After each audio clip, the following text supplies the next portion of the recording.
السلام عليكم ورحمة الله وبركاته. الحمد لله القائل نحمده سبحانه وتعالى ونشكره ونثنيه ونكبره. أشهد أن لا إله إلا الله وحده لا شريك له، وأشهد أن سيدنا محمدا عبده ورسوله، ونصلي ونسلم على هذا النبي الكريم سيدنا وحبيبنا ومولانا محمدا الأمين وعلى آله وأصحابه أجمعين. أما بعد، أيها المؤمنون اتقوا الله، أوصيكم وإياي بتقوى الله، فقد فاز المتقون. Muslimin dan muslimat, mudah-mudahan dirahmati Allah Subhanahu wa ta'ala. Di dalam sebuah hadis diceritakan tentang kisah Amru bin Al-Anbasah radhiyallahu anhu. Pada satu hari seorang sahabat Nabi yang bernama Abu Umamah Al-Bahili radhiyallahu anhu tanya Amru bin Anbasah. Kata Abu Umamah, "Wahai Amru, kenapa kamu selalu mendakwa kamu orang yang keempat dalam Islam?" Seorang sahabat nama dia Amru bin Anbasah. Dia selalu mendakwa kata dia orang nombor 4 dalam Islam. Seorang sahabat lain nama dia Abu Umamah. Dia tanya Amru, "Wahai Amru, kenapa kamu selalu dakwa kamu orang yang keempat dalam Islam?" Jawab Amru, kata dia, sejak daripada aku kecil, sejak daripada zaman muda aku lagi, aku tak suka kepada berhala. Aku benci dengan tokong. Dalam-dalam aku benci kepada berhala itu, tiba-tiba aku dengar satu berita dari Mekah. Kononnya di Mekah ada seorang pemuda, ada satu orang laki-laki yang mendakwa jadi Nabi. Konon-kononnya laki-laki itu nama dia Muhammad bin Abdullah. Aku tidak sabar lagi, aku nak cepat-cepat pergi jumpa Nabi. Aku nak cepat-cepat pergi kenal dengan Muhammad ini. Aku nak tengok yang kata Muhammad ni orang dia macam mana. Kata Amru, bila aku sampai di Mekah, aku jumpa Nabi SAW. Aku tanya Nabi, "Man anta?" Siapa kamu? Faqala, jawab Nabi, "Ana Nabi." Nabi kata, "Aku Nabi." Faqultu, "Wa man Nabi?" Amru tanya pula, Nabi itu apa? Yang kata Nabi itu apa? Qala Rasulullah sallallahu alaihi wasallam. Kata Nabi, Nabi itu ialah Rasulullah sallallahu alaihi wasallam. Nabi itu ialah Rasulullah. Nabi adalah pesuruh Allah. Faqultu, "Allahu arsalak?" Amru tanya Nabi, "Adakah Allah yang hantar kamu?" Qala, jawab Nabi, "Na'am, ya, Allah yang hantar aku." Faqultu bi ayyi syai'in arsalak? Untuk apa Allah hantar kamu? Qala, jawab Nabi sallallahu alaihi wasallam, bi an nuwahhidallah wa la nusyrika bihi syai'a. Allah hantar aku untuk buat beberapa kerja, di antaranya mengesahkan Allah Subhanahu wa taala. Nabi bagi tahu dekat Amru bil Anbasah, kata dia, Allah hantar aku untuk buat beberapa kerja. Di antara dia, yang pertama sekali, bi an nuwahhidallah. Aku nak bagi tahu kepada orang semua bahawa Allah itu esa.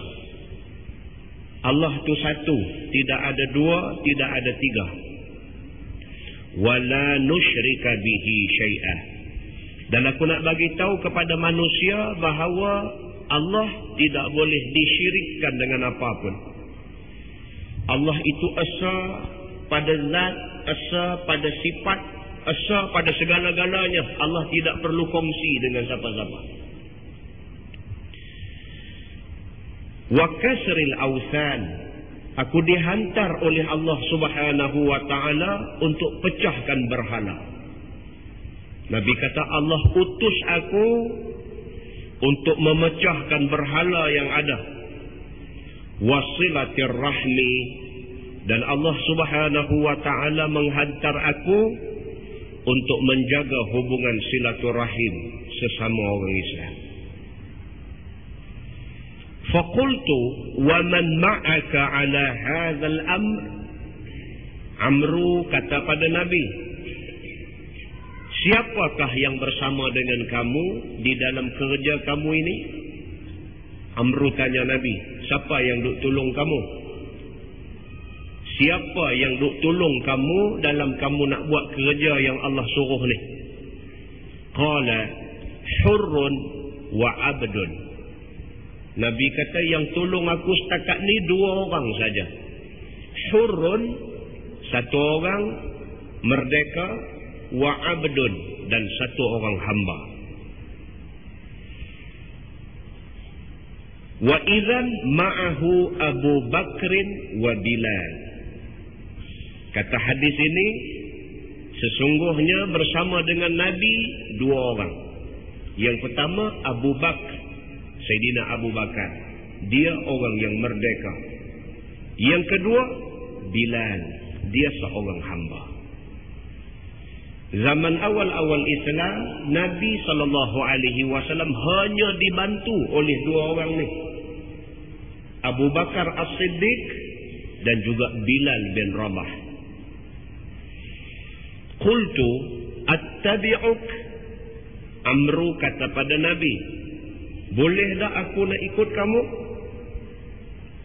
Qala innaka lan tastati'a dzalika yaumaka hadha. Nabi kata, hari ini kamu belum boleh ikut aku. Kalau kamu ikut pun lan tastati', kamu tak mampu. Muslimin dan muslimat yang dirahmati Allah sekalian. Hadis ini menceritakan tentang Islam pada zaman bidayah, pada zaman permulaan dulu. Islam pada zaman mula-mula dulu, tak ada siapa nak jaga Islam. Nabi SAW dibangkitkan jadi Nabi hal keadaan dia seorang diri. Islam dibawa oleh Nabi seorang diri. Mula-mula orang yang beriman dengan Nabi ialah isteri Nabi sendiri, Sayyidatina Khadijah binti Khuwailid. Khadijah tidak boleh tolong banyak. Khadijah hanya tolong untuk tenteramkan Nabi di rumah sahaja. Tapi dalam soal perjuangan, Nabi SAW dibantu oleh sahabat karib dia, Sayyidina Abu Bakar As-Siddiq. Satu orang manusia yang senang sama dengan Nabi, susah tidak tinggal Nabi. Sayyidina Abu Bakar As-Siddiq yang disifatkan oleh Nabi, inna min amannin nasi alayya fi suhbatihi wa malih Aba Bakr. Lau kuntu muttakhizan khalilan lattakhaztu Aba Bakrin khalila. Nabi kata sesungguhnya orang yang banyak tolong aku. Nabi tidak akan lupa perkara ini. Sesungguhnya orang yang cukup banyak tolong aku, sama ada tolong itu dari segi tolong harta benda ataupun tolong dari segi ketenangan jiwa, ialah Abu Bakar As-Siddiq. Abu Bakar tolong Nabi bukan tolong kudrat sahaja, bahkan tolong segala-gala. Buktinya Abu Bakar As-Siddiq korban semua harta yang dimiliki dia semata-mata untuk Islam, untuk Islam melalui perang Tabuk yang kita selalu cerita. Maka apabila Amru bin Abasah jumpa Nabi, Nabi kata, aku hanya dibantu oleh dua orang lah ni, Hurrun wa Abdun, seorang lelaki yang merdeka dan seorang yang masih hamba. Kata Amru, idzan wa ma'ahu Abu Bakrin wa Bilal.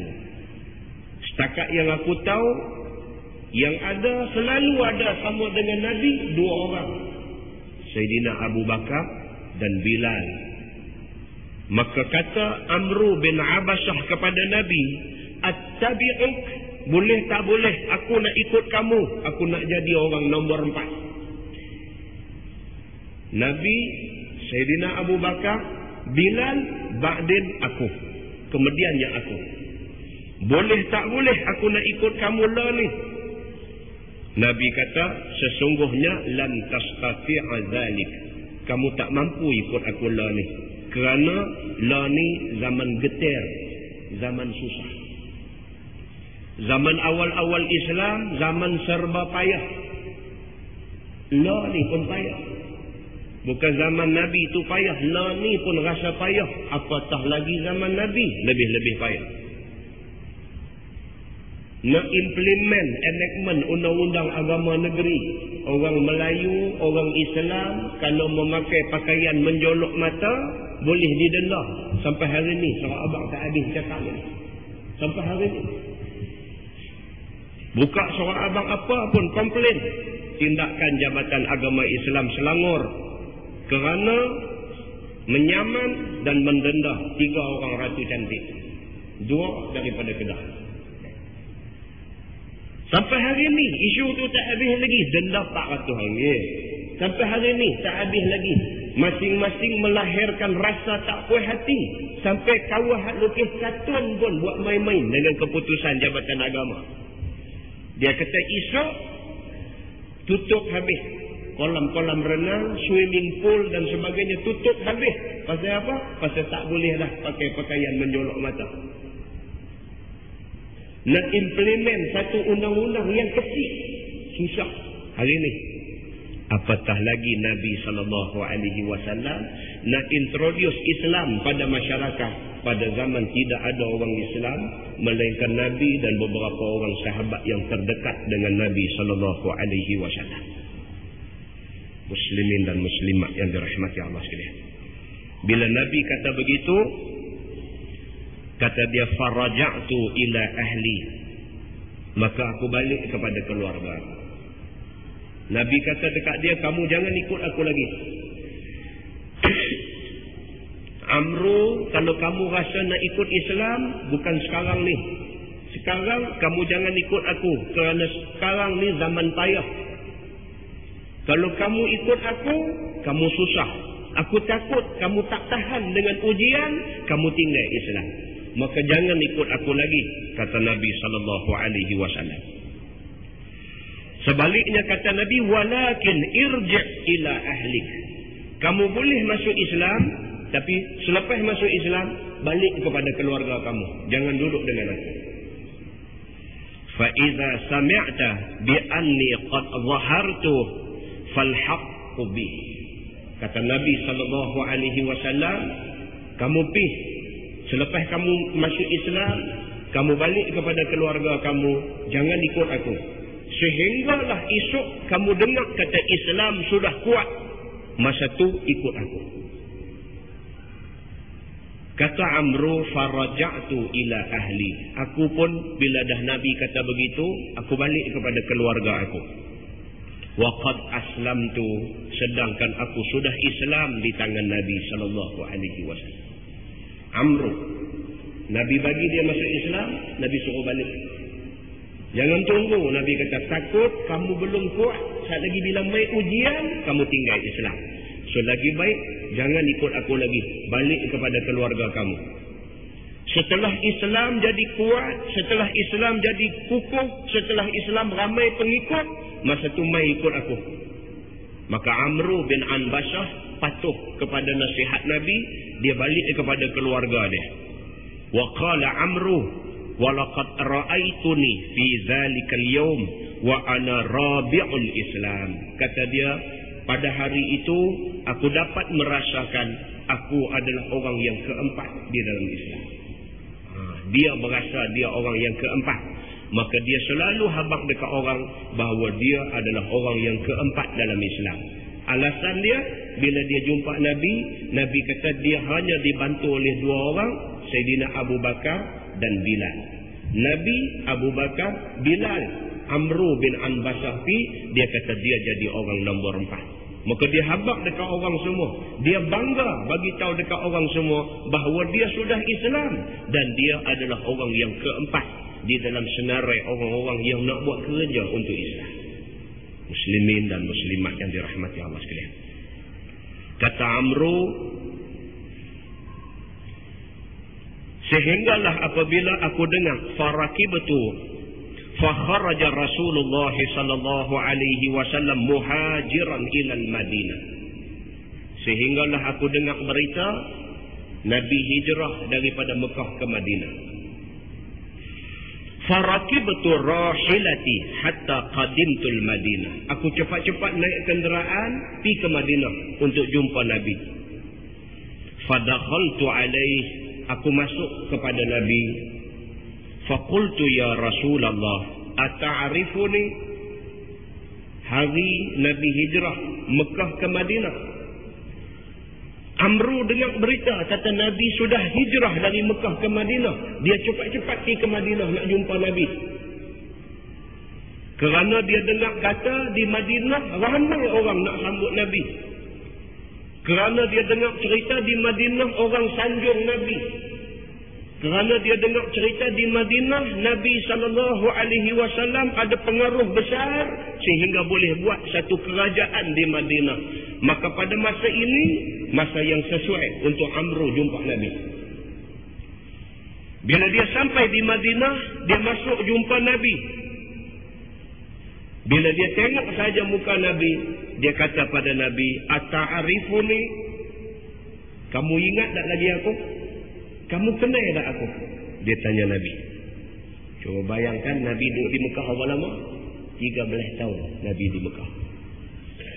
Dia jumpa Nabi 13 tahun dulu. Kemudiannya dia tak jumpa Nabi, jumpa pula di Madinah.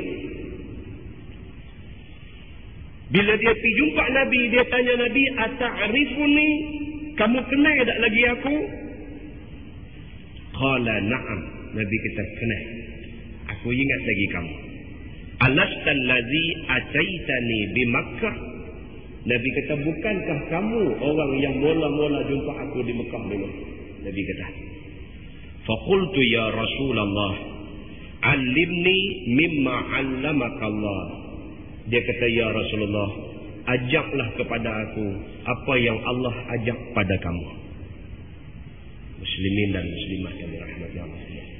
Nabi ini di antara sifat dia fatanah, cerdik, bijak. Nabi SAW ini manusia yang tidak ada cacat. Nabi SAW ini manusia yang tidak buat dosa. Nabi SAW ini manusia istimewa. Nabi SAW ini tidak seperti pemimpin-pemimpin hebat yang ada di atas dunia. Bahkan dialah manusia yang paling hebat di antara yang ada di atas dunia. Maka Nabi SAW sekali orang jumpa dia tak lupa orang tu. Sekali orang tu mai jumpa dia, perkenal diri pada dia, berapa belas tahun kemudiannya pun dia jumpa orang tu, dia ingat dia jumpa orang ni di mana.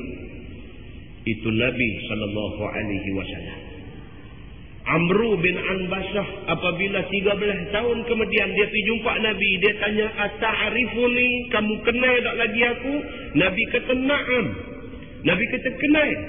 Seronok hati dia, tak tahu nak apa, kerana Nabi SAW masih ingat dia.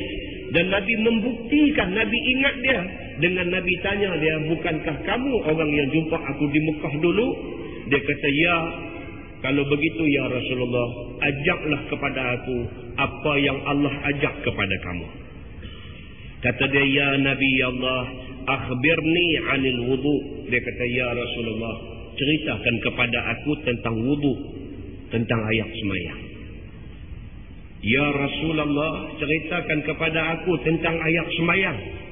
Qala, "Ma minkum min rajulin yuqarribu wudu, summa yatamadmadu wa yastanshiqu wa yastansiru illa kharajat khataya fi." Nabi SAW kata dekat dia, tidaklah seorang lelaki yang berwudu, yang berkumur, yang hisap air ke hidungnya, kemudian diluahkan balik air itu, melainkan bersama dengan keluarnya air itu, Allah Subhanahu wa ta'ala mengeluarkan segala dosa daripada hidung dan daripada mulut dia, keluar daripada badan dia. Nabi habaq yang tu. Wa hayashimihi ma'al ma' hina yastansiru.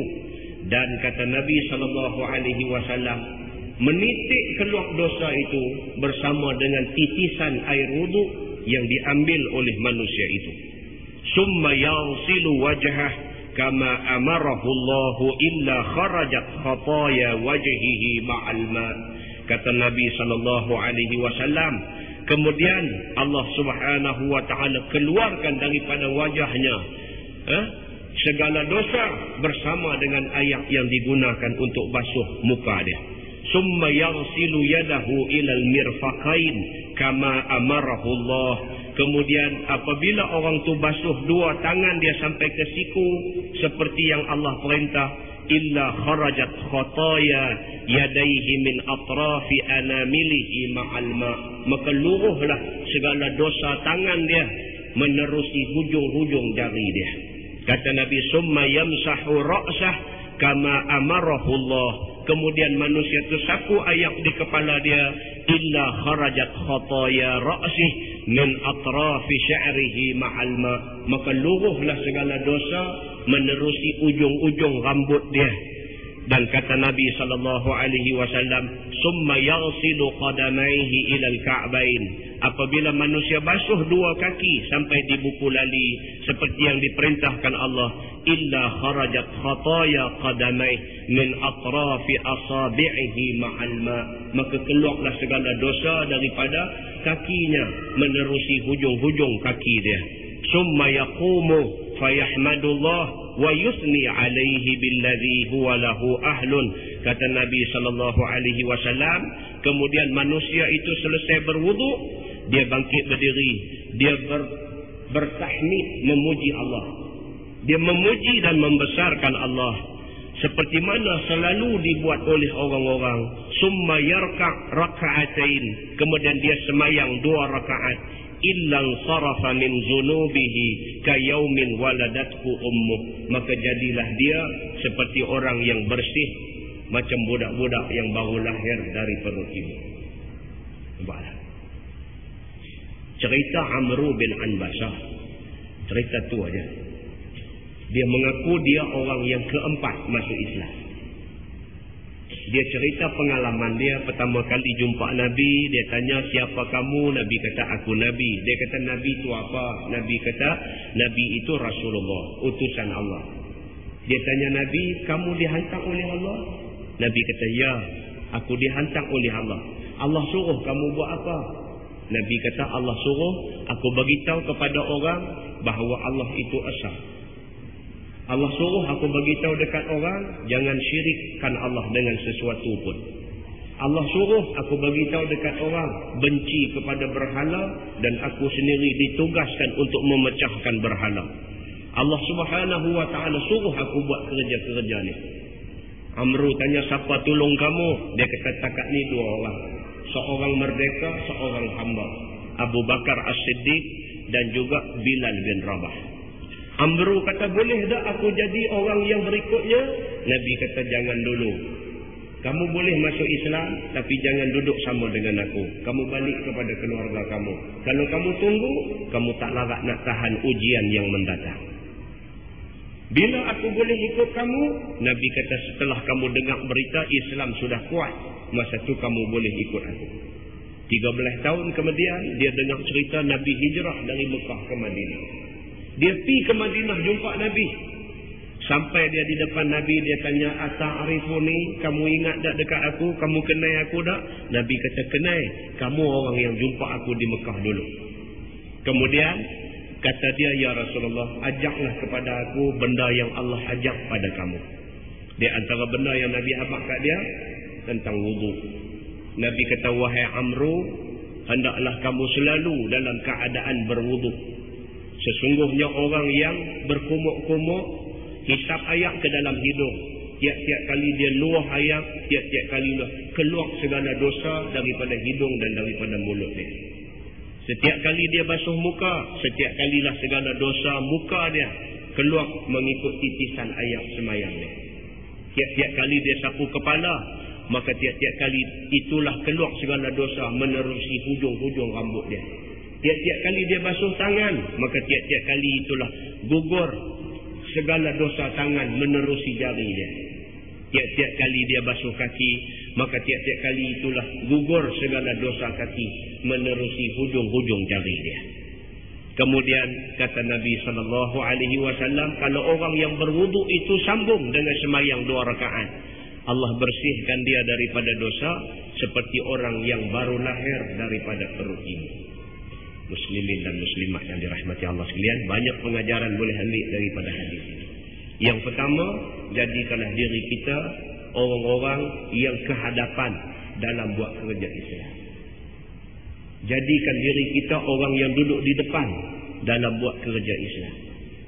Jangan jadikan diri kita orang yang habis masa dengan komplain orang yang buat kerja Islam.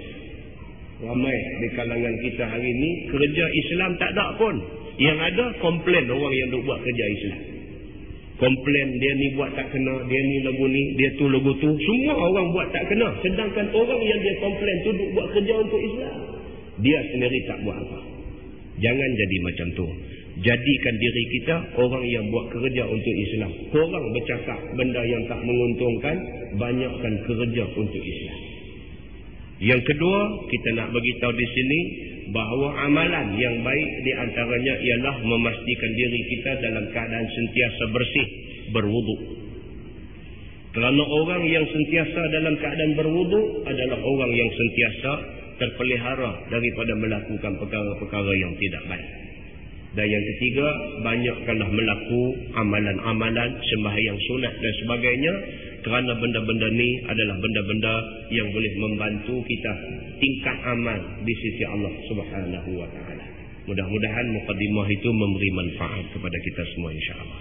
Kita menggunakan Bahrul Mazi jilid yang pertama, kita sampai muka surat 90. Muka surat 90 bab ma jaa annal ma'a la yunajjisuhu syai'.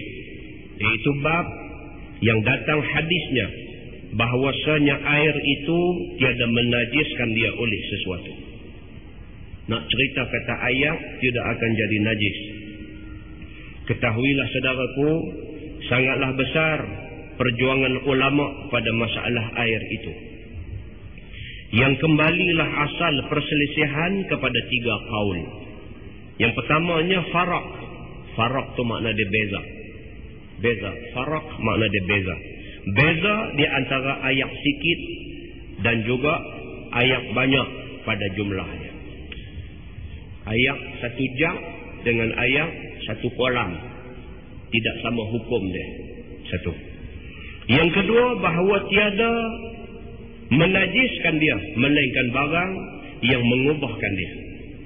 Air selagi tak jatuh najis dalam dia, yang najis itu mengubah warna, maka selagi itulah air itu dianggap bersih, tidak jadi najis. Yang ketiga, tafsil. Tafsil makna dia detail. Tafsil farak makna dia detail perbezaan di antara sedikit dan banyak air itu. Maka tiadalah termaktub perjuangan ulama itu. Bahkan aku datangkan perkataan Syafi'i sahaja di atas menerangkan hadis air tidak menajiskan oleh suatu. Penulis kitab ni, dia kata ulama bahas panjang cerita ayat ni. Panjang cerita. Aku tak mau cerita panjang-panjang. Dia kata, aku nak cerita apa yang mazhab Syafi'i kata tentang ayat. Sudah. Tahu banyak-banyak pun jadi raplah aja. Kan? Dia jadi raplah tak tentu punca. Ambil tahu satu sudahlah. Ambil tahu apa Syafi'i kata tentang ayat. Ya. Dia ambil tahu banyak-banyak, hak satu dia pun tak tahu. Tak mahu, dia kata. Kita ambil faham satu aja tentang mazhab Syafi'i, apa Imam Syafi'i kata berhubung dengan masalah ayat. Sudah. Ya. Baik, sebelum itu dia kata dengarlah hadis Nabi SAW. Telah dikeluarkan oleh Imam At-Tirmizi. Katanya an Abi Sa'id Al-Khudri radhiyallahu anhu qala qila ya Rasulullah ana tawadda'u min bi'ri buda'ah. Diriwayatkan daripada Abi Sa'id Al-Khudri radhiyallahu anhu. Katanya dikata orang, yakni ditanya orang kepada Nabi SAW, ya Rasulullah, adakah kita boleh ambil air semayang daripada air telaga yang bernama telaga Buda'ah? Ada satu telaga, nama telaga tu telaga Buda'ah. Boleh tak boleh kita ambil air semayang guna air telaga Buda'ah ini? Sahabat tanya Nabi. Apa dia telaga Buda'ah itu? Dia sebut di dalam hadis sana, wahia bi'run yulqa fiha al-hidu wa luhumul kilab wan natnu.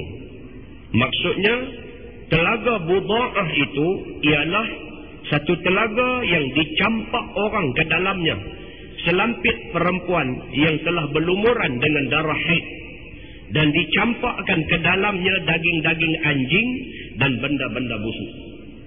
Telaga buruk lah. Telaga buruk. Zaman Nabi, di tempat Nabi ada satu telaga. Telaga tu telaga buruk. Kalau kita di sini telaga buruk tak ada air. Tapi cerita telaga Buda'ah ini telaga ada air. Tapi menjadi amalan orang di situ suka piduk buang benda-benda kotor dalam telaga. Dia buang perca-perca kain. Dulu orang perempuan bila datang bulan dia pakai perca-perca kain untuk tutup darah bulan yang datang tu. Perca-perca kain tu dia lempak dalam telaga. Bahkan ada bangkai-bangkai. Bila ada menatang mati dia lempak dalam telaga tu. Baik, soalnya bolehkah kita guna air telaga yang bercampur dengan benda-benda najis ni untuk ambil air semayang? Boleh ke tak boleh? Dia bertanya Nabi SAW. Faqala Rasulullah SAW, innal ma'a tahur la yunajjisuhu syai'. Maka sabda Nabi SAW bahawasanya air itu suci, tiada menajiskan dia oleh sesuatu. Nabi jawab macam tu kat mereka. Nabi kata air suci, bersih, dan tidak boleh benda-benda lain mengubah air sehingga air itu jadi air yang najis. Baik. Kata At-Tirmizi, bermula ini hadis hasan, dan sesungguhnya telah diriwayatkan hadis ini daripada beberapa wajah daripada Abi Sa'id. Dan pada bab ini ada riwayat daripada Ibnu Abbas dan Aisyah, dan telah dikeluarkan dia oleh Syafi'i di dalam musnadnya. Hadis ini diriwayatkan oleh ramai orang, dan Imam Syafi'i menggunakan hadis ini sebagai salah satu daripada hujah dia. Masalah air tidak menajiskan dia oleh sesuatu. Lah ni dia nak bincang tentang ni. Bermula air 2 qalah dan lebih tiada najis ia selama tidak berubah dengan sebab kena najis. Itu soalnya. Air kalau sekiranya lebih daripada 2 qalah Walaupun masuk najis ke dalam dia, selagi mana tak berubah 3 benda. Apa dia? Bau, warna dan rasa. Selagi mana tak berubah 3 benda ni, air tu kira bersih, tidak dikira najis. Dengan dalil hadis dalam masalah tadi, iaitu apabila adalah air itu 2 qalah, maka tiadalah ia menanggung najis. Air telaga Buda'ah tadi adalah air telaga yang melebihi sukatan 2 qalah. Walaupun mereka ambil perca-perca kain yang kena darah lempak dalam air telaga tu tak berubah warna. Walaupun najis dilempak dalam air telaga tu, najis yang masuk dalam air tu juga tidak membawa kepada perubahan warna air. Maka berdasarkan kepada itulah Nabi SAW jawab bahawa air tidak jadi najis. Ini hujah Imam Asy-Syafi'i di dalam masalah ni. Baik, kata Imam Syafi'i pada bab fit taharatil bil ma', dan adapun hadis telaga Buda'ah itu, maka bahawasanya ialah suatu telaga yang banyak airnya lagi luas. Imam Syafi'i kata nama telaga, tapi air banyak dan telaga tu besar, luas. Bila kita dengar telaga, kita bayang dalam kepala kita telaga sempit, kecil, air sikit. Dah. Imam Syafi'i kata telaga Buda'ah yang disebut dalam hadis ini, telaga tu yang pertamanya luas dan air dia banyak. Maknanya lebih daripada 2 qalah. Dan adalah dicampakkan ke dalamnya daripada segala najis barang yang tidak mengubah ia akan airnya pada rupa dan rasa, dan tiada zahir padanya bau. Walaupun orang buang darah, buang bangkai dalam tu, air tu tak berubah bau dia, tak jadi busuk. Air tu tak berubah warna jadi merah misalnya, dan air itu tak berubah rupa dia. Baik. Maka ditanya orang bagi Nabi SAW, adakah kita ambil wuduk daripada telaga Buda'ah, padahal ialah telaga yang dicampakkan di dalamnya bagian-bagian? Maka sabda Nabi SAW, penulis kitab ni kata wallahu a'lam, sama ada itu jawapan kepada pertanyaan. Bermula air itu, Nabi jawab kata, bermula air itu tiada menajiskan dia oleh sesuatu, dan adalah jawabnya yang demikian, mustamil, tiap-tiap air semuanya tiada najis. Mustamil maknanya diandaikan. Diandaikan bahawa air tidak najis, dan jika sedikit sekalipun. Air ni selagi tak nampak ada najis dalam tu, maka dia dianggap bersih. Okay. Orang buat main kat kita air mineral sebotol. Nah, ambil air semayang, dia kata. Boleh tak boleh kita guna air mineral sebotol untuk ambil air semayang? Jawab dia boleh. Pasal apa? Pasal air taharah. Digunakan untuk taharah, dan air itu tuhur, dia kata bersih. Melainkan kita ambil air mineral itu sebelum ambil air semayang, duk tayang tengok, nampak tik hijau dalam tu. Ketika itu air itu dikira bernajis. Selagi tidak jelas nampak, air dianggap bersih. Air dianggap bersih. Itu kaedah di dalam hukum agama. Maka tak kala diriwayatkan oleh Abu Hurairah daripada Nabi SAW bahawa dibasuh bekas jilat anjing 7 kali.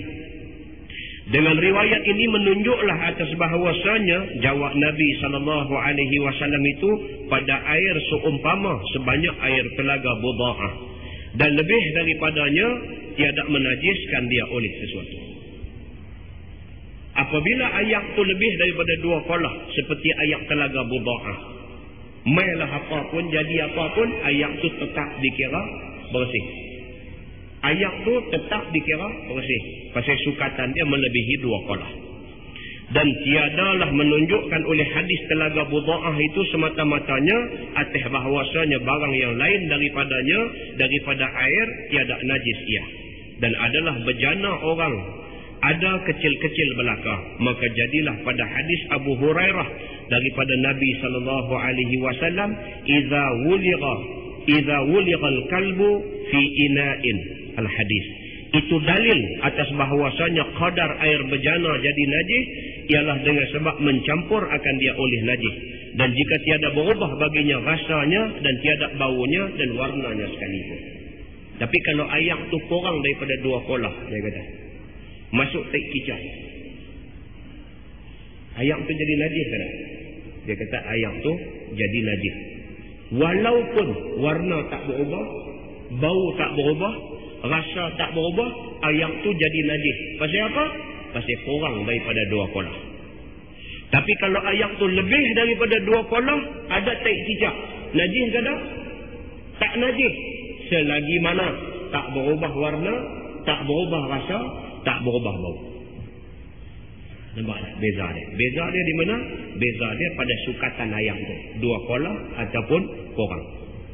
Kalau 2 kolah masuk najis, tengok berubah tak 3 benda. Kalau berubah, baru jadi najis. Kalau tak berubah, okey. Tapi kalau air kurang daripada 2 kolah, ada cik cicak, najis. Walaupun tak berubah warna dan sebagainya. Kenapa kita habaq benda ni banyak kali?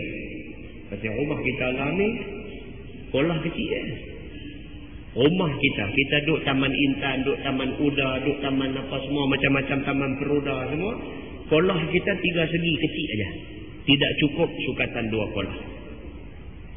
Kita masuk dalam bilik air nak mandi, pergi pegang cebok nak mandi, duduk parti-parti tengok, ada cicak sebiji dalam tu. Air penuh kolah. Tapi kolah tu tak cukup sukatan 2 kolah. Boleh tak boleh kita mandi dengan air tu? Tak boleh, kerana air itu najis. Warna dia tak berubah, tak kira. Pasal sukatan dia kurang daripada 2 kolah. Tak boleh guna. Orang itu membazir, kita buang aja air tu. Jawab dia, ya, kena buang. Habis kalau tak mau buang juga macam mana? Boleh ambil air tu pergi jurus pokok.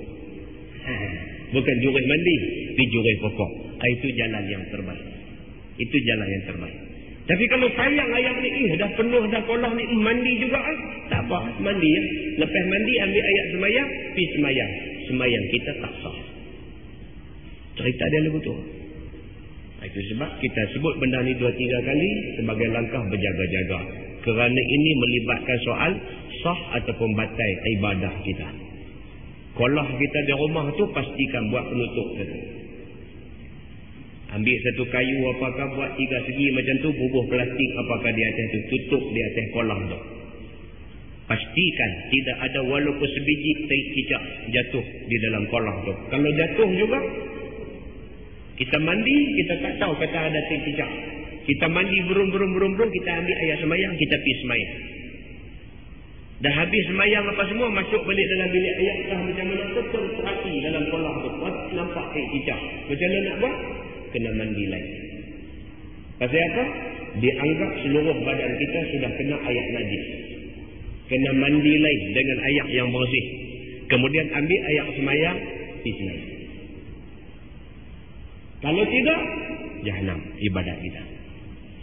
Baik, kalau sekiranya kita mandi, kita tak tahu dalam kolah tu ada taik cicak. Dah habis selesai mandi, ambil air semayang. Lepas ambil air semayang, pergi semayang. Lepas semayang rehat, begitu begini, masuk waktu asar, masuk pula dalam bilik air tu. Masuk pergi, nampak taik cicak dalam kolah. Waktu zuhur dah lepas dah. Duk renung, tengok taik cicak ni, nampak melai ni, nampak macam lama. Perasaan tadi aku mandi, perasaan yang cicak dah. Apa hukum semayang kita tadi? Semayang itu sah. Kerana berlaku di luar pengetahuan kita dan waktu sudah lepas. Tapi, tang mandi lain kena mandi tak? Kena mandi lain juga untuk semayang asar. Itu perbahasan fiqh. Itu perbahasan fiqh. Nah, saya cukup takut bila cerita pasal perbahasan fiqh ni. Ada kawan hak mai dengar, dia mengaji tak cukup. Dia kata saya salah. Di satu masjid kita cerita tentang muafiq dan masbuk. Kita kata nak menentukan orang tu muafiq ataupun masbuk, tengok pada masa yang dia dapat. Cukup tak cukup untuk habis satu bacaan Fatihah. Daripada dia takbir Allahu Akbar dengan imam rakaat tu. Masa yang dia ada tu cukup tak cukup untuk habis satu Fatihah. Kalau cukup, dia dianggap makmum yang muwafiq. Kalau tak cukup, barulah dia dianggap makmum yang masbuk. Muwafiq dan masbuk nak ditentukan dia muwafiq ataupun masbuk, tengok dari segi masa, cukup tak cukup. Ada hamba Allah mana tahu main mengaji, dia tak pernah dengar lagu tu. Dia dengar-dengar, dia pergi doa abang orang. Dia kata, apa Ustaz Sansuri tu duk bagi petua kat betul. Subhanallah. Dia pergi hadap orang, dia kata, apa dia pergi duk mengajar orang petua tak betul. Orang yang dengar main abang kat saya kata, la ilah Allah, hang panggil Samdul tu main jumpa. Saya kata, saya nak baca kitab abuan dia seorang. Nak baca abuan dia seorang aja. Tak arti nanti saya dulu. Nanti saya dulu. Kalau betul dengar kantius tak faham, jumpa tanya. Ustaz, hari itu Ustaz kata tu saya tak apa clear, minta Ustaz terang sekali lagi. Kemudian kalau boleh Ustaz bagi rojokkan, Ustaz ambil di mana benda ni bukan apa Ustaz, sajalah saya nak bagi puas hati, nak tahu pasal orang duk tanya. Okey, kita boleh beritahu kat dia dengan nama kitab semua sekali hang balik baca.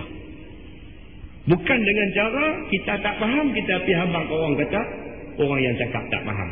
Kawah tu habaq betul dah, kita tak faham, kita pergi kata orang tu silap. Jangan jadi macam tu. Kerana ini mengelirukan dan menimbulkan kelam kabut di kalangan orang muslimin dan muslimat yang dirahmati Allah sekalian. Benda macam ni kena jaga. Soal hukum fiqh, kita duk mengaji ke atas gitu aja. Lah ni baru kita nak masuk ke dalam. Ada lagi perbahasan tentang hukum fiqh rupanya. Bukan setakat kita duk baca di atas saja. Ada lagi perbahasan dia. Kalau tuan-tuan tengok satu kitab tu, dia punya tebal. Nama kitab tu Furu' al-Masail. Maksud dia cabang-cabang masalah. Tebal tu kitab kuning. Tebal tu dia cerita masalah saja. Masalah dalam hukum fiqh. Dia buat ihtimal, dia buat spekulasi, dia buat andaian. Kalau macam ni, macam mana hukum dia? Kalau macam ni, macam mana hukum dia? Kalau kita baca tu, banyak benda yang kita tak pernah terlintas, dia tulis dalam kitab tu. Benda-benda tu kalau kita ulang baca, kita bagi tahu dekat orang dengar terkejut. Pasal benda-benda tu, benda yang dia baru dengar. Sedangkan benda tu, benda yang dah lama dah orang bercakap. Muslimin dan muslimat yang dirahmati Allah sekalian. Baik, maka dari sini tahulah kita beza di antara air boleh jadi najis dan tidak jadi najis. Situ kita faham. Nak kata air tu najis ke tak najis, macam mana? Tengok sukatan air. Yang pertama sekali, tengok air tu sukatan dia 2 kolah ataupun kurang. Satu. Yang kedua, tengok dari segi perubahan pada 3 benda. Kalau sekiranya dia air yang lebih daripada 2 kolah, najis masuk, tak berubah warna, air tu bersih. Tapi kalau najis masuk, berubah warna. Ini perbezaan di antara air yang dianggap najis ataupun tidak najis. Iaitu apabila air 2 kolah atau lebih, tiadalah najis, melainkan apabila berubah satu daripada 3 sifat. Dan jadilah najis air yang kurang daripada 2 kolah jika jatuh najis ke dalamnya, sama ada berubah air itu ataupun tidak berubah, dengan ketetapan hadis. Dia kata ini berdasarkan hadis Nabi. Wa idza kana al-ma' qullataini, yakni hadis, apabila adalah air itu sukatannya 2 kolah. Baik. Masalah air yang dipanaskan ke api, apa hukum dia? Apa hukum kita ambil air semayang dengan air masak, air hak jerang atas dapur bagi panas tu, kita ambil air semayang dengan air panas tu, macam mana? Apa hukum dia? Ya. Tu tengok cerita kawan-kawan kita hak panjat gunung Everest ni. Ya. Sampai hari ni duk raya tak habis lagi. Belarak rata kampung. Ni nak turun Melostak ni hari apa dah? Nak turun Melostak, pemuda-pemuda bermotosikal besar diarahkan untuk sambut mereka ni semua dalam satu perarakan yang gilang gemilang. Main main kan? Tuh, punya istimewanya puak-puak hak agak gunung Everest ni. Istimewa sampai macam tu. Dalam banyak-banyak soalan orang duk tanya kepada pendaki gunung Everest ni, tak ada satu pun soalan ni. Hampa semayang, ayat semayang, hampa ambil macam mana? Tak ada siapa tanya apa. Saya duk tunggu dengan siapa nak tanya soalan tu. Kan? Mohandas tentu dah tak semayang. Nuh, hak kapten apa hak misai bertangkup tu. Dia pun walaupun tak sampai di puncak, tapi pijuh lah dia pun. Kan? Banyak hari juga dah naik gunung tu. Tak ada siapa pun tanya, ni hampa semayang macam mana? Kan? Sejuk atas tu. Di bawah paras beku. Semayang kena semayang lah. Kena. Tak ada dapat kelonggaran. Tak kata, oleh kerana hampa naik gunung Everest, kerana hampa mengharumkan nama Malaysia, okey, tak payah semayang. Dah, semayang wajib kena semayang. Tak pernah siapa tanya apa. Ayat semayang tu hampa ambil macam mana? Kan? Baik, malam ni kita baca. Bila kok ada dalam ramai-ramai ni nak pergi panjat hidup ni, dia nak ambil ayat semayang, dia kena guna ayat panas. Dia tak boleh guna ayat sejuk. Tangan dia terlampau sejuk. Maka dia kena guna ayat panas. Apa hukum kita guna ayat yang dipanaskan untuk ambil ayat semayang? Apa hukum dia? Kata Imam Syafi'i, maka tiap-tiap air itu suci selama tiada bercampur dia dengan najis. Itu mula sekali. Ayam suci. Selagi tak nampak najis, ayam itu kira suci. Satu. Dan tiada suci melainkan air atau pada tanah. Benda yang betul-betul suci, dia kata ayam dengan tanah. Suci. Kecuali nampak ain najis pada benda. Ayam ada najis dalam tu. Tanah ada tai apa ke atas tu. Maka barulah dia jadi najis. Selagi tak nampak najis, selagi itu suci. Itu asal kaedah hukum dalam Islam. Itu sebab kita pergi di Mekah, puak-puak tu semayang dia tak kira tempat. Dia tak kira tengah duk melilau dalam shopping kompleks dekat Jeddah tu, kan?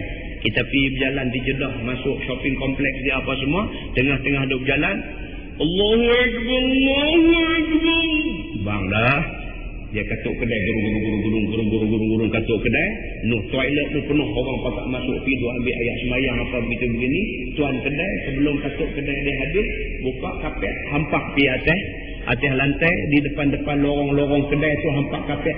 Setiap lorong dalam supermarket tu jadi tempat semayang. Tak apa bila.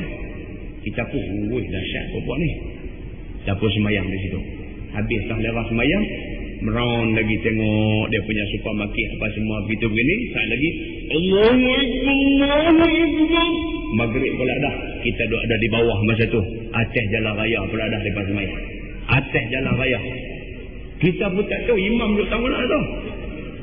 Tak tahu bunyi Allahu Akbar. Tu imam takbir dah. Cangak cari tang mana dia duduk. Tak ada. Pakai duduk ramai-ramai tu dah. Tak tahu imam duduk tang mana. Alhamdulillahi Rabbil Alamin. Dia cari. Pasal apa? Dia pakai kaedah ni. Kaedah apa? Ayat dengan bumi Allah Ta'ala ni bersih.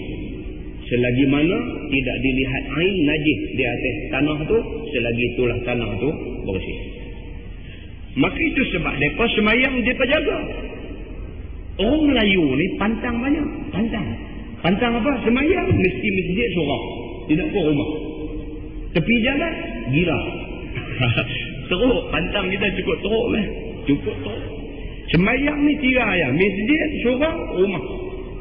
Daripada masjid, surau, rumah menang lagi. Banyak ada rumah lagi banyak daripada masjid dengan surau. Itu orang Melayu punya budaya. Kalau nak berhenti kereta, nampak sejadah semayang, bukan kata dia yang duduk semayang, sebab teringat kata gila. Kawah lalu pun, gila kata ini. Maka akibat dia apa? Akibat dia orang Melayu mengabaikan dan mencuaikan semayang. Pasal apa? Pantang banyak. Nak semayang, nak kena masjid, nak kena surau, nak kena... Kalau tak semayang. Oleh kerana pantang banyak, kita tak semayang lebih baik daripada kita buat benda yang melanggar pantang. Itu adat tu. Adat yang mesti dihentikan segera. Boleh kita try buat je. Kalau tengok hampak sejadah atas ocean tu. Sudah bila hampak sejadah, Allahu Akbar kata dia kata. Mana punya ajaran sesat pula dah. Jadi begitu. Kita nak buat betul ni pergi jadi salah. Muslimin dan muslimat yang dirahmati Allah sekalian. Kata dia, maka sama ada tiap-tiap air itu daripada embun atau air batu yang cair atau air yang dipanaskan dan tidak dipanaskan kerana bahawasanya air itu baginya suci. Tak kira. Air ketuik yang kemudiannya cayak jadi air. Air tu boleh digunakan untuk bersuci. Kerana air tu suci. Timbang. Air kacang tak boleh lah. Jadi air kacang cayak pun tidak guna pun tak boleh lah. Yang tu dia cerita tak lagi. Dia kata, dan api itu tiada menajiskan air. Api tak jadi punca sampai air nak jadi najis. Dah. Api bukan punca nak menajiskan air. Dah. Kata Imam Syafi'i rahimahullahu ta'ala, telah mengkhabarkan aku oleh Ibrahim bin Muhammad daripada Zaid bin Aslam daripada bapaknya, bahawasanya Umar Al-Khattab radhiyallahu anhu adalah ia memanaskan air baginya, maka mandi ia dengannya dan mengambil wuduk ia dengannya. Umar Al-Khattab bila mai musim sejuk, bila mai musim sejuk, Umar Al-Khattab dia nak mandi, dia nak ambil air sembahyang, dia jerang air tu dulu bagi panas. Umar Al-Khattab sendiri buat macam tu. Masalah air yang tercampur ke panas matahari, yang terjemur ke panas matahari. Yang tadi air yang dimasak. Lah ni air tu duduk terdedah dengan panas matahari. Boleh tak boleh kita guna air tu? Kata Imam Syafi'i, dan tiada aku tegah akan air yang terjemur itu melainkan daripada pihak dukun. Kata Imam Syafi'i, dia kata tak ada salah apa. Air yang terdedah kepada panas matahari boleh guna untuk mandi, boleh guna untuk ambil air sembahyang, tak ada jadi salah tang mana. Melainkan bagi pihak dukun, dia kata mengikut kepercayaan setengah orang, bomo dan sebagainya, dia kata tak boleh guna air yang terdedah kepada panas matahari.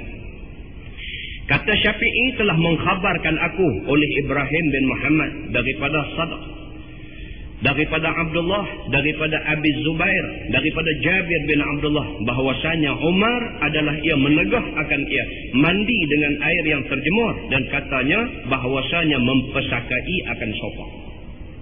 Sayyidina Umar Al-Khattab sendiri dia percaya dengan benda tu. Dia kata air kalau terdedah kepada panas matahari, kalau kita guna buat mandi dan sebagainya, boleh jadi punca orang kena penyakit sopak.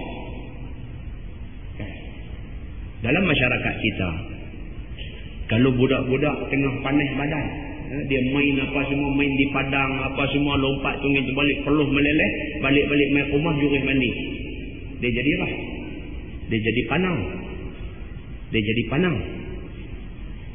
Tapi dia ni Umar Al-Khattab, dia kata kalau sekiranya kita mandi air yang terdedah kepada panas matahari, memungkinkan kepada kena penyakit sopak. Kata Syafi'i, bermula air itu atas suci. Syafi'i kata itu aku tak tahu.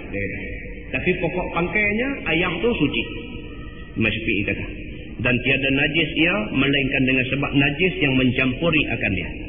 Dia tak akan jadi najis sehinggalah ada najis jatuh dalam air. Dan bermula matahari dan api, tiadalah kedua-duanya itu menajiskan dia. Dengan kerana terdedah pada matahari tak jadi najis. Hanya saja najis yang tiada dimaafkan. Melainkanlah air tu ada masuk najis yang tidak dimaafkan. Yang tu lain cerita. Masalah air kayu dan air akar atau lainnya, ini masuklah dengan cendol, dengan air kacang dan sebagainya. Macam mana pula? Kata Imam Syafi'i, dan adapun air yang diperah oleh anak Adam daripada air kayu melor dan lainnya, maka tiada ia menyucikan. Air yang diperah daripada sesuatu, air anggur misalnya, air limau sangkis misalnya, ataupun ambil akar kayu rebus dengan air sehingga air itu jadi akar kayu misalnya, air tu suci tak suci? Suci, tapi tak boleh menyucikan. Air tu suci, kita boleh minum kerana dia suci. Tapi nak guna air tu untuk basuh kita buang air kecil, air besar, nak basuh tak boleh. Pasal apa? Pasal dia tidak menyucikan. Air tu bersih tapi tak boleh membersihkan najis. Itu. Dan begitu juga air tubuh benda-benda yang bernyawa, yang tiada ada ia menyucikan juga. Ayak yang ada masuk di dalam dia benda-benda yang bernyawa. Ayak tu tak boleh nak digunakan untuk menyucikan benda lain kalau dia kurang daripada 2 kolah. Itu maksudnya. Kerana bahawasanya tiada jatuh ia atas satu daripada nama ayak. Ayak tu dia tak panggil ayak secara mutlak. Dia ada sambungan dia. Hanya dikatakan orang ianya dengan makna bersambung. Seperti dikata air mawar, air kayu, air sendi, air tubuh dan sebagainya, maka tiadalah memadai mengambil wuduk dengan sesuatu daripadanya. Ayak tu dia tak panggil ayak secara mutlak. Sebaliknya dia ada sambungan dia. Ayak yang ada muqayyad. Ayak apa? Ayak cendol. Ayak apa? Ayak kopi. Ayak apa? Ayak sirap.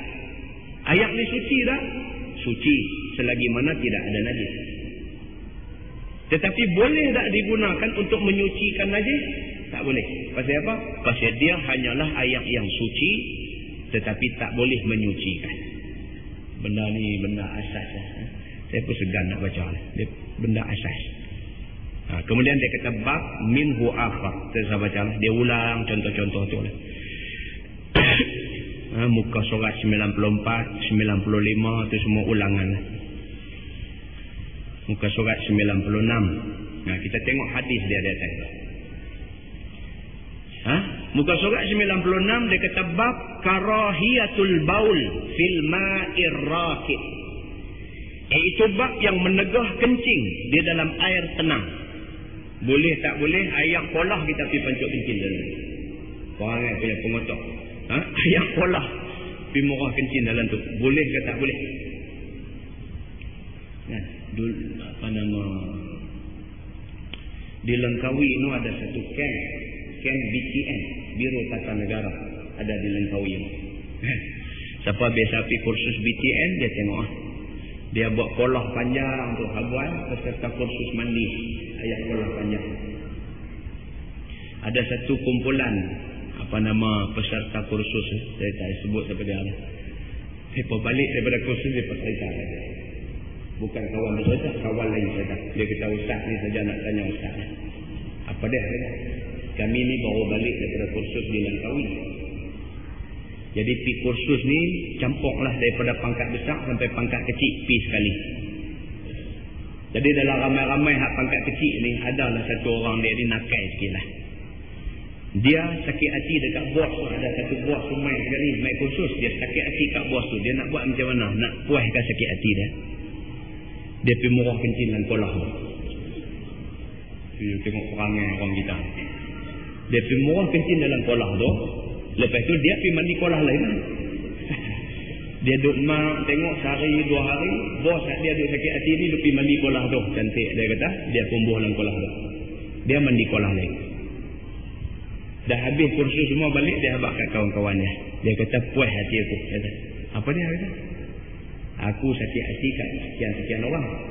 Jadi aku tak tahu nak buat macam mana. Dia kata masa kursus hak kita piar itu, dia kata aku bubuh dalam kolah tu. Dia kata selamat dia mandi ayam aku. Dia kata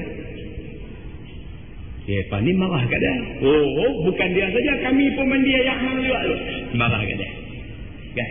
Baik ustaz, dah dia habaq dah ni nak kena tanya ustaz ni cerita lagu mana ustaz ni. Kami ni cerita macam mana ni kami ni. Kami duk jurus mandi bagus dengan ayam tu macam mana cerita. Saya kata tak ada apalah. Ayam tu kolah dia besar. Kolah dia besar. Bila dia kencing masuk dalam tu, kan, syarat dia tak berubah warna. Kan? Tak berubah warna, tak mendatangkan bau hari. Kotor tu nak cerita aku tak boleh. Sudah, coba cerita apa? Saya baca ni. Ni tajuk malam ni tajuk tu. Tajuk dia apa? Ditegah kita pi buang ayam dalam satu takungan ayam yang ayam dia tenang, tak mengalir. Apa hukum dia?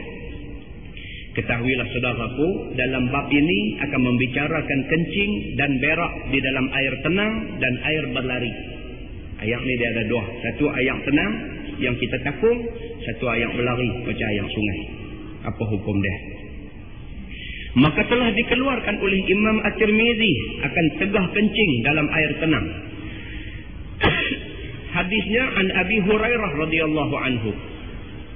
Anin Nabi sallallahu alaihi wasallam qala la yabulanna ahadukum fil ma'id da'im summa yatawadda'u minhu. Maksudnya diriwayatkan daripada Abu Hurairah daripada Nabi sallallahu alaihi wasallam, sabdanya, jangan kencing seorang daripada kamu di dalam air tenang, kemudian mengambil wuduk ia daripada. Nabi kata jangan buat kerja begitu. Dikencing dalam kolah tu, lepas tu ambil ayat semayang daripada kolah tu. Jangan buat macam tu. Maka yang demikian, yakni kencing dahulu akan air itu kemudian dibasuh anggota, maka tiada baik. Kata At-Tirmizi, bermula ini hadis hasan lagi sahih. Dan ada riwayat daripada Jabir. Baik. Kencing dalam air dan hukumnya.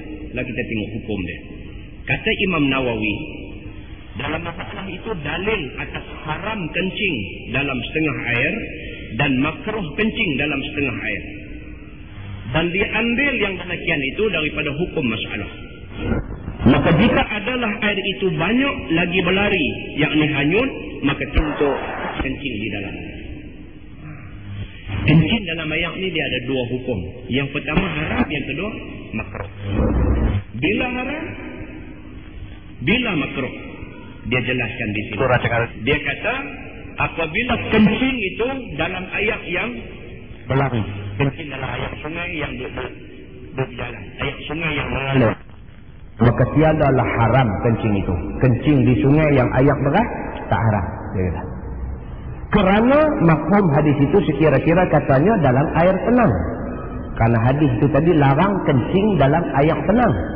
Dia tak larang kencing dalam air yang berlari. Maka hukum kencing dalam sungai yang air dia berlari tidak haram. Dia kata. Tetapi yang aula menjauhkan dia, dan jika ada air sedikit lagi hanyut, maka sesungguhnya berkata satu jamaah daripada ashab kita makruh. Tapi walaupun tak haram, dia kata tak usah buatlah lagu tu. Sekalipun perbuatan kencing dalam air sungai yang duk lari itu tidak haram, tapi tak usah buatlah. Pasal apa tak usah buat? Nu, ujung nu ada kawan dia mandi. Sungai. Kan? Sungai. Maklum saja. Bukan kita seorang yang duk guna sungai. Ramai lagi orang duk guna sungai. Tambah air terjun. Lagi bagi nak terjun mai atas kepala kawan bawah ni. Kan? Tidak salah, tidak haram, tetapi buruk akhlak, buruk kelakuan. Tak sebab macam tu, dia kata. Apatah lagi kalau sekiranya air yang berjalan itu air sungai kecil, dia kata, bukan air sungai besar. Air sungai kecil, maka sudah tentulah makruh perbuatan kita kencing di situ. Dan bermula yang mukhtarnya ialah haram kerana mencemarkan dia dan menjejak dan menajis akan dia atas yang masyhur daripada mazhab Syafi'i. Dia kata tetapi di sisi mazhab Syafi'i, kalau sekiranya kencing itu boleh menimbulkan pencemaran ataupun menimbulkan susah kepada orang yang duduk di ujung sungai sana, maka perbuatan itu jadi haram. Dia kata. Dan lainnya, dan terpedaya orang lain, maka memakai ia akan dia, serta bahawasanya air itu najis. Nyayalah kawan yang ujung sana, basuh kain, guna air tu. Cedok awak balik ke rumah, nak buat simpan dalam tempayan, guna air tu, maka kita buat naya orang tu. Maka di situ kita berdosa. Maka perbuatan kita kencing di situ, hukumnya haram. Yang ini kita nak kena ingat. Jadi kesimpulan kita ambil apa? Tak salah. Tak usah duduk murah dalam sungai, tak usah duduk murah dalam kolam apa semua. Walaupun kolam tu besar dan sebagainya, tak usah duduk buat kerja macam tu. Kerana perbuatan itu perbuatan yang cemar dari segi akhlak. Ya, cerita dia begitu. Orang kita ni lebih pada tu, dia buat. Saya kalau lalu dengan kereta tu tengok ada orang duduk tepi jalan, dia buat sehon. Sehon, boleh tengok. Tengok ni kereta ustaz ni, dia kata jahanam aku, dia kata perangai lah apalah ni highway kita ni berapa punya banyak tempat berhenti untuk buang air kan. Sabang tak lah, cabang tak, pergi cari toilet elok-elok, masuk pergi qada hajat elok-elok, duduk bubuh ke tepi jalan macam tu, perangai tak elok. Melainkan emergency, nanti tak payah balas emergency kan. Kadang-kadang dia dengan dandan, ada orang dia menghadapi masalah apa, masalah pundi-pundi dia tak kuat. Pundi-pundi dia tak kuat. Kata berasa nak buang air tu, lala tu kena buang. Tunggu juga. Jenuh lah. Hidup basuh kos yang taitan. Ya. Kisah macam ni jarang-jarang lah. Jarang-jarang ni kita bagi pengecualian lah. Bagi maaf dekat dia. Kerana dia ada mubarak pada diri dia. Tapi hak jenis saja-saja kita tak mahu. Sudah berhenti di toilet toilet Lebuh Raya ni, jangan pilih hak mangkuk tu pula. Saya sebut 2-3 kali dah di masjid Pengeluhim itu ni.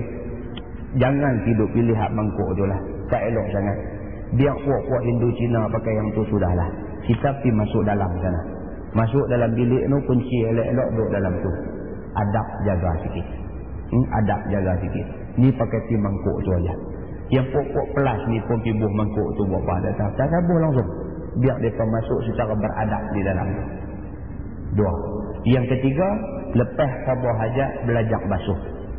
Belajar basuh. Ni sampai tak tahu basuh, tak tahu apa ni. Pakai kelepiak-kelepiak begitu saja tak boleh. Jadi, tak saja sebut pasal kita kerap duk jumpa benda ni. Kerap duk jumpa. Tak elok sangat. Tak elok sangat. Anak-anak kita pun duk tengok. Duk tengok-tengok. Keluar-keluar daripada toilet, dia kata, ayah awak dia tu tak basuh pun. Nak jawab lagu mana tu, kawah kelepiak ni pula pakai ketiak putih pula atas kepala. Jadi tak elok, tak sabar. Benda-benda macam ni tak sabar. Kadang-kadang benda adab, benda akhlak ni kita pandang kecil, sedangkan dia besar di sisi Allah Subhanahu wa taala. Wallahu a'lam. Lepas ni kita masuk, dia akan main tajuk tu, tajuk cerita perintah supaya membersihkan diri setelah kita qada hajat. Kita akan masuk tajuk tu dengan ancaman-ancaman daripada Nabi sallallahu alaihi wasallam sendiri. Wallahu a'lam.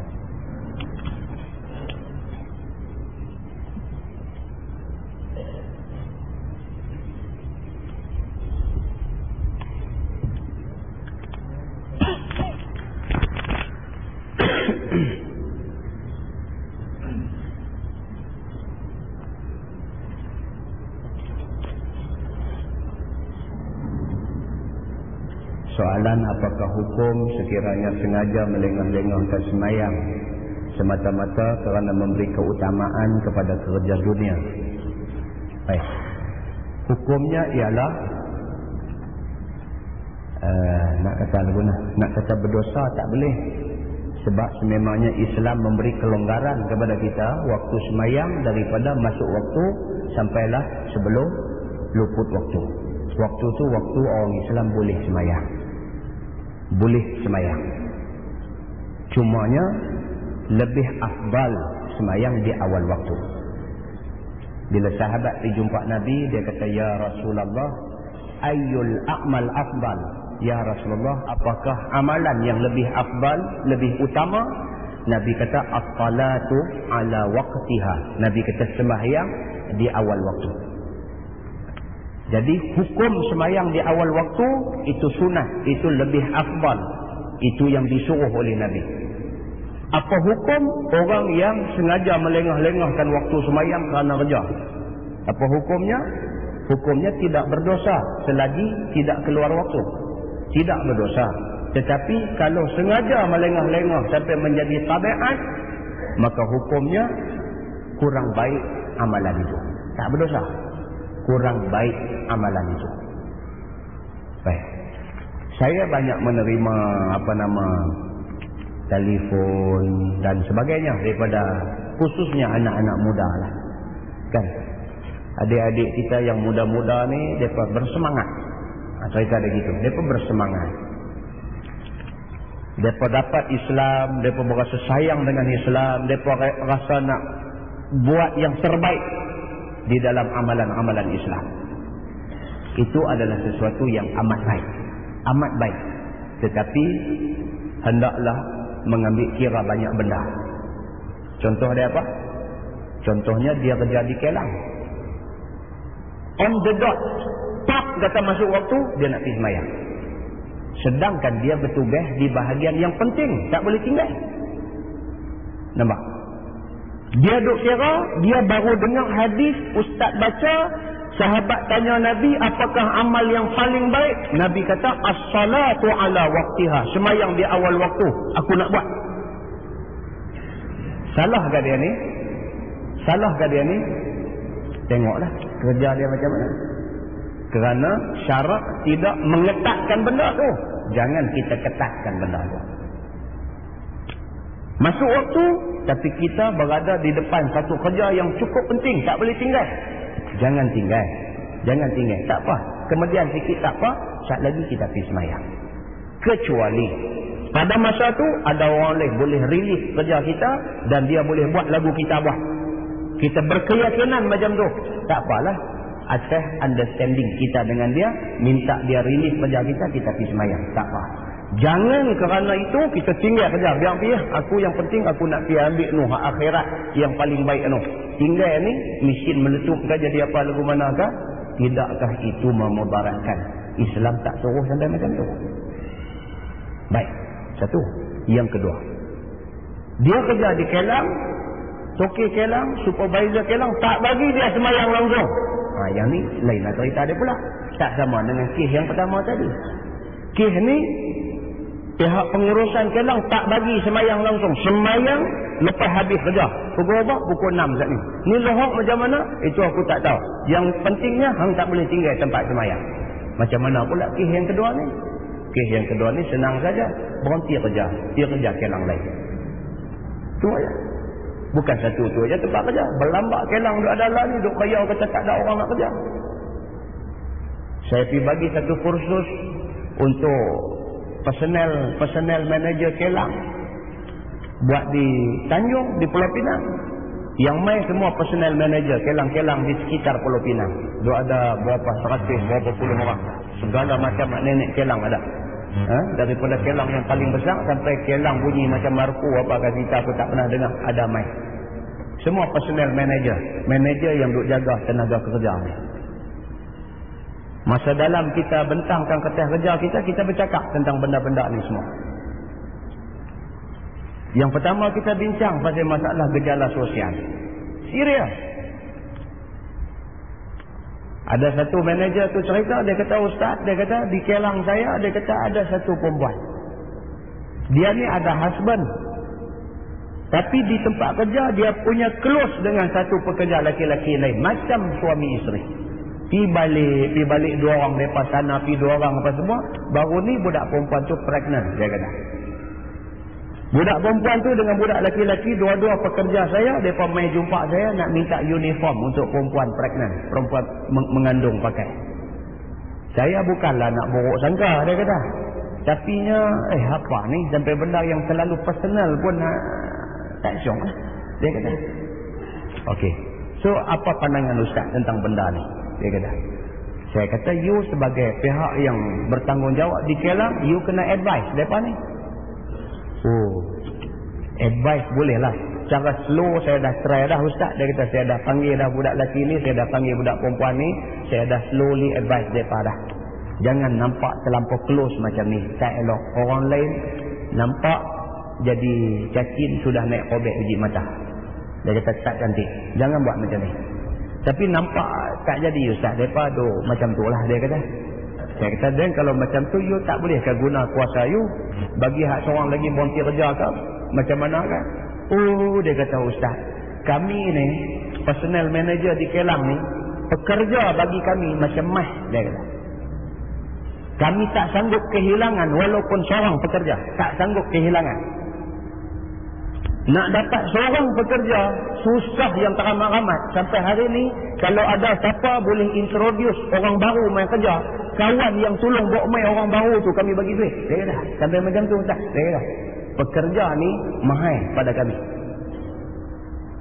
Dah, kalau macam tu, kenapa pekerja Kelang tidak boleh guna apa yang ada pada mereka mendesak pihak pengurusan? So, buat satu peraturan yang mengutamakan soal agama. Kalau mereka takut kena buang kerja, jangan takut. Mereka tak akan buang. Kerana pekerja bagi mereka macam mana. Maka pekerja buat union di kalangan mereka. Hantar wakil pergi jumpa manager. Habak kata kami minta time semayang jemaat, kami nak semayang. Kalau pihak pengurusan tak boleh bagi, kami pakat-pakat nak berhenti. Kelang nu duk panggil daripada dulu lagi dah. Kata kat dia, saya ingat dia ubah peraturannya. Saya ingat dia ubah. Dia adalah cara nak buat macam mana. Yang penting apa, jangan berhenti. Tapi yang duk jadi masalah kita dah ni, di kalangan pekerja tu sendiri, leceh. Kan? Haduk kaya bersemangat minta nak sembahyang jemaat tu, bila orang bagi dia tak pergi sembahyang jemaat. Dia pergi balai roti pelantar dengan ayak botol di belakang kedai Cina. Dan pihak pengurusan pirang tengok benda ni. Satu. Yang kedua, di kalangan pekerja kelang yang beragama Islam ni sendiri, tak kisah, tak sembahyang jemaat pun tak apa, dia kata. Maka tidak ada solidariti, tidak ada kesatuan dalam tindakan. Maka senanglah orang nak gempak kita. Cerita dia lagu tu aja. Samalah dengan masalah nurses, masalah misi-misi di hospital. Bukan semua misi nak minta pakai tudung waktu kerja di hospital ni. Bukan semua misi, sebahagian kecil daripada misi. Apabila ada permintaan daripada sebahagian daripada nurses minta nak pakai mini telefon, pihak kementerian pernah buat kaji selidik nak cek tengok berapa ramai sebenarnya nurses yang nak pakai mini telefon ni. Bila dia buat kaji selidik bukan pada semua, pada sebahagian saja. Kaji selidik itu menggambarkan semua. Daripada kaji selidik itu persentif yang tak mau pakai tudung tinggi. Maka pihak kementerian mempunyai alasan. Dia jawab pula. Dia kata bukan kami tak mau bagi. Dia kata nurses sendiri tak mau. Nampak tak? Pihak kementerian ni pun satu. Pihak nurses ni pun dua. Dah anu satu, ni dua. Sama saja. Sama saja. Cubalah semua sekali demand perkara yang sama. Nak supaya Islam dilaksanakan. Cantik kan? Samalah dengan isu yang kita duk bercakap lah ni. Kita bercakap tentang isu pamset. Tak sekata di kalangan ulama. Tak sekata. Ada ulama kata, alah tak apalah. Kita atas nama kebudayaan. Ada ulama juga yang bercakap macam tu. Samalah dalam isu-isu apa pun. Main isu tangkap Ratu Cantik sama juga. Mufti Selangor dengan Mufti Perak buat kenyataan. Mufti Perak sahabat kemarin kata, dia kata isu larangan mendedahkan aurat di khalayak ramai, ini bukan isu baru. Ini isu yang Quran sebut 1400 tahun dulu. Mufti Perak adalah cakap. Mufti Perak dengan Mufti Selangor. Hal lain bukanlah dia nak kata, tapi sampai hari ni tak cakap lagi lah. Cerita dia lagu tu lah. Jadi tak ada apa nak kata. Lagu tu dia tak mau nak jadi sekali tu. Walhal belajar Quran yang sama, wahai belajar hadis yang sama, wahai mengaji di universiti yang sama, tiba-tiba keluar mai jadi tak sama. Muslimin dan muslimat yang dirahmati Allah sekalian. Baik, benda-benda ni semua dicampur-campur, digaul-gaulkan. Kesimpulan dia, keputusan dia apa? Keputusan dia mengelirukan orang ramai. Keliru. Orang tak arti agama pun keliru. Dia kata tak betul-betul. I tell you. Dia kata I tell you ni mana susah. Dia kata betul-betul. Dia kata agama ni apa dia jadi tak sama macam tu. Leceh. Kan? Muslimin dan muslimat yang dirahmati Allah sekalian. Apa yang kita minta lah ni ialah dalam soal agama ikhlas. Itu saja. Bukan kita nak ajak sebenarnya soal agama ni kita keluar atas jalan tunjuk perasaan. Bukan itu cara dia. Kita minta ikhlas. Orang yang menjadi ahli dalam bidang agama, tolonglah ikhlas. Bercakap apa hak Allah, apa hak Nabi suruh cakap. Just telling the truth. Habaq hak betul sudah. Soal hampa nak ikut, hampa tak mau ikut, di atas tanggungan hampa semua. Soalnya Quran kata macam ni, hadis kata macam ni. Maka kita sebagai orang Islam yang mengaku Allah Tuhan kita, Muhammad Nabi kita, kita kena buat macam ni. That's all. Dan menjawab saya lepas. Buat dalam bentuk gagasan atas nama satu pihak berautoriti dalam agama, keluarkan satu resolusi.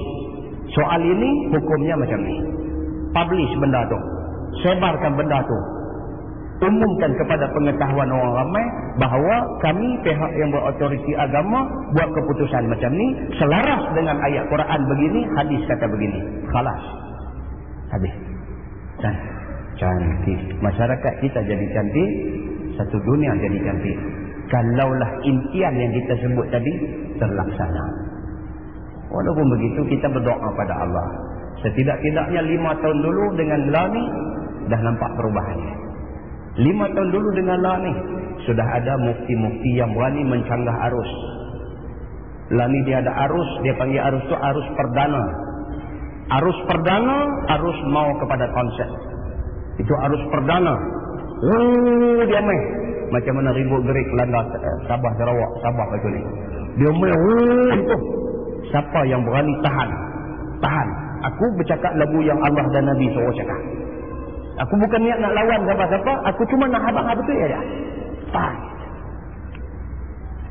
Sudah ada orang yang berani tahan. Kenyataan, Sahibus Samah Datuk Mufti Perak tu bukan semua orang berani buat. Orang lagu-lagu kebanyakan ni beranilah. Dia tak ada kepentingan.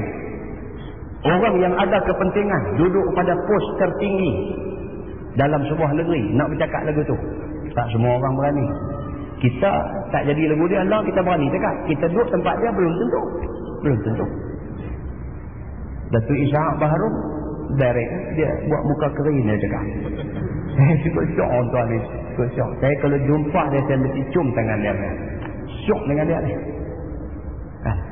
Cuba tuan-tuan bayangkan, saya dah cerita dah dulu. Apabila Sultan Selangor menikah dengan isteri dia lah ni, budak IPM, pakai mini telkom. Isteri Sultan pakai mini telkom. Sejak daripada zaman kolonial sampai malam ni, kan? Kita tak pernah tersangka akan ada seorang pemaisuri Sultan pakai tudung. Kan? Bukan kita kata mereka ni mustahil pakai, tapi betul lah. Kata dia pilih satu orang perempuan yang pakai tudung untuk jadi isteri dia. Cuba tuan-tuan bayangkan, Sahibus Samah Datuk Mufti Selangor buat appointment untuk jumpa Sultan. Untuk apa? Tak ada apa. Menghadap Sultan untuk bagi tahu bahawa Allah Subhanahu wa ta'ala sayang pada tuanku. Maka Allah gerakkan tuanku untuk memilih seorang isteri yang salihah macam perempuan ini. Itu tanda Allah sayang tuanku. Tuanku jaga baik-baik kasih sayang yang Allah bagi dekat tuanku. Dia kata, angkat tangan, keluar. Cuba bayangkan. Orang lain tak lewat. Dia boleh buat. Benda tu kita kata kecil. Tetapi dia membawa satu mesej yang besar. Saya percaya selepas Datuk Ishaq baru keluar, Sultan mesti duduk lumuk minyak kapak, melengung fikir apa pasal orang tuan ni mai jumpa aku ni. Kan? Apa ni? Ada apa ni? Dia akan ada. Nah. Kalau dalam Quran Allah boleh suruh Nabi Musa dengan Nabi Harun, izhaba ila fir'aun innahu tagha faqula lahu qawlan layyinan la'allahu yatadhakkaru aw yakhsha. Sadaqallahul azim.